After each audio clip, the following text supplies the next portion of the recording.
आज सीखते हैं औसत कैसे निकाला जाता है।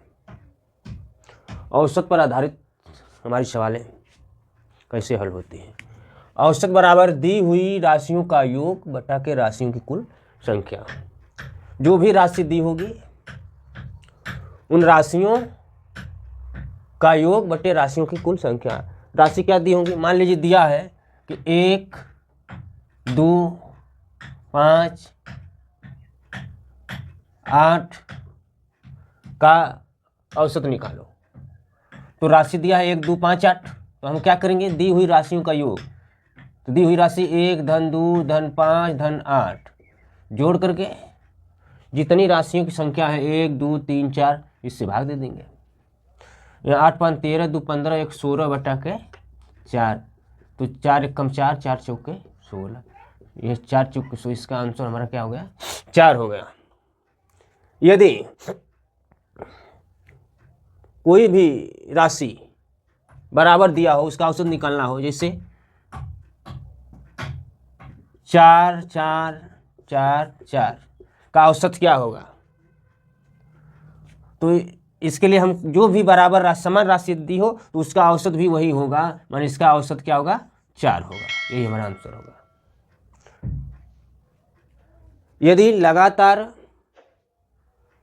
कोई प्राकृतिक संख्या दिया है उसका औसत निकालना हो, लगातार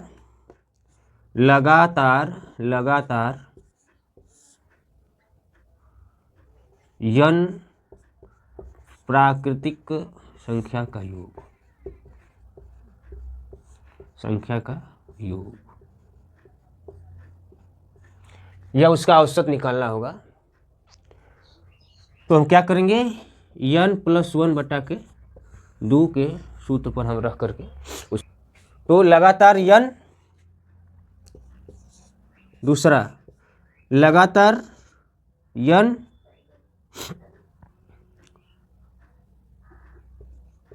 सम प्राकृतिक संख्या का औसत, तो क्या होगा हमारा n बटा के 2 होगा। जब भी लगातार n प्राकृतिक संख्या का औसत निकालना होगा तो n प्राकृतिक संख्या का मतलब, सम प्राकृतिक संख्या का मतलब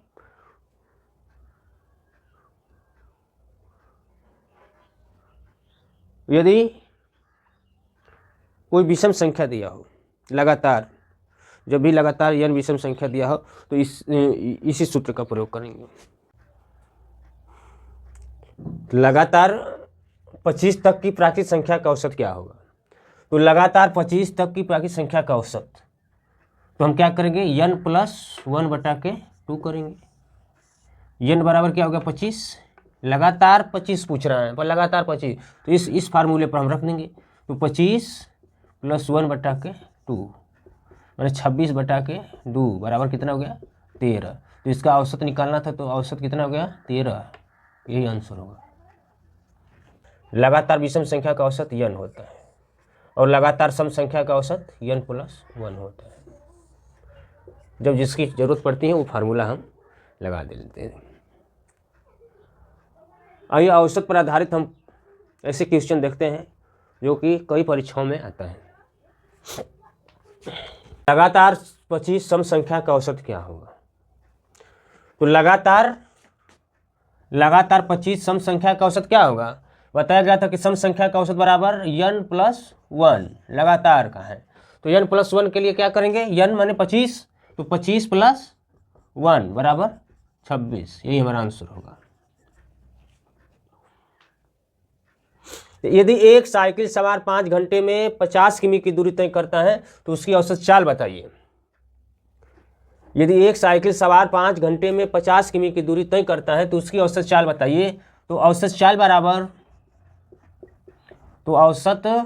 बराबर 50 किमी बटा के 5 घंटा, कितना हमारा आंसर हो गया, 5 एकम 5 दाम में 50, 10, यही हमारा आंसर। अगली सवाल देखते हैं। 3 संख्याओं का औसत 12 है। यदि इनमें से 2 संख्याएं 13 और 15 हैं तो तीसरी संख्या बताइए। 3 संख्याओं का औसत 12 है, तो 3 संख्या का औसत 12 है, तो योग इसका क्या होगा? 3 × 12 माने 12 तिहाई 36 होगा। इनमें से 2 संख्या दिया है, तीसरी पूछ रहा है, तो तीसरी संख्या बराबर जो योग है उसमें से घटा देंगे। कौन? जो 2 संख्या दिया है, 13 + 15। यहाँ से हमारा हो गया 36 - 13 15 28। कितना आंसर हो गया हमारा? 8। इस तरह हम तीसरी संख्या मालूम की। अगली सवाल है, 5 बच्चों की औसत आयु 8 वर्ष है। यदि बच्चों की उम्र में पिता की आयु जोड़ दी जाए तो उनकी औसत उम्र 7 वर्ष बढ़ जाती है। तो पिता की आयु बताइए। तो पिता की आयु बताइए। 5 बच्चों की औसत आयु, 5 बच्चों की औसत आयु 8 वर्ष है, तो योग कितना हो जाएगा? 5 × 8, 8 × 5 = 40। यदि बच्चों की उम्र में पिता की उम्र जोड़ दी जाए तो 5 बच्चा है, उसमें पिता जोड़ेंगे तो कितना हो जाएगा? 5 + 1 माने 6। उसकी उम्र कितनी बढ़ जाती है? 7 वर्ष, माने 8 वर्ष जो उम्र दिया है औसत, उसकी उम्र में वृद्धि हो जाती है। कितना? 7 वर्ष की, माने कितना हो गया? 15। तो योग बराबर क्या होगा? 6 × 15, 15 × 6 = 90। कह रहा पिता की आयु बताइए, तो पिता की आयु बराबर क्या होगा? पिता की आयु बराबर 90 - 40 बराबर हो जाएगा 50 वर्ष। यही हमारा आंसर होगा, 50 वर्ष। सब्सक्राइब कीजिए हमारे चैनल को और दबाइए इस बेल आइकन को हमारा आने वाला वीडियो सबसे पहले देखने के लिए।